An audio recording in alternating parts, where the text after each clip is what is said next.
പ്രശ്നമുള്ള കാര്യമാണ്. ഇതെന്താ എന്റെ നിറം പച്ചയായല്ലോ, വലിപ്പവും കുറഞ്ഞു. അമ്മ ഇത് കണ്ടോ, ഞാൻ പറഞ്ഞില്ലേ. എന്ത് നിനക്കുറപ്പാണോ ഇത് അവൻ തന്നെയാണെന്ന്? ആ ഞാൻ അവിടെ നിന്നപ്പോഴാ ഇത് രൂപം കൊണ്ടത്.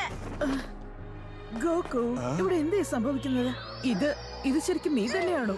അതെ ചീച്ചി, എനിക്കറിയില്ല ഇതെങ്ങനെയാണ് സംഭവിച്ചതെന്ന്. അവന്റെ അടുത്ത് ശരീരമില്ല, പക്ഷേ തലച്ചോറുണ്ട്. നിക്ക്, നീ ഇപ്പൊ എന്താ പറഞ്ഞേ? അച്ഛാ ഇതെങ്ങനെ സംഭവിക്കും? നിന്നെ കാണാൻ എന്നെ പോലെ ഉണ്ടല്ലോ.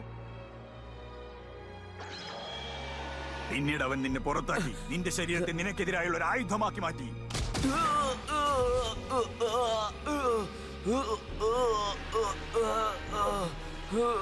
ഇതാ ഞാൻ ഇപ്പോൾ ചെയ്യുന്നത് പോലെ.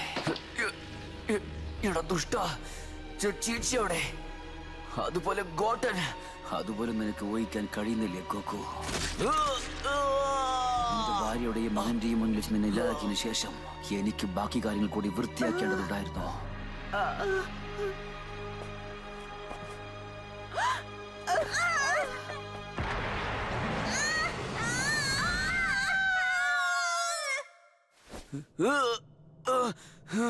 രാക്ഷസ, ഇതിന് നീ വലിയ വില കൊടുക്കേണ്ടി വരും. ഇതിന് നീ എന്തെങ്കിലും ഉത്തരം പറഞ്ഞേ പറ്റൂ.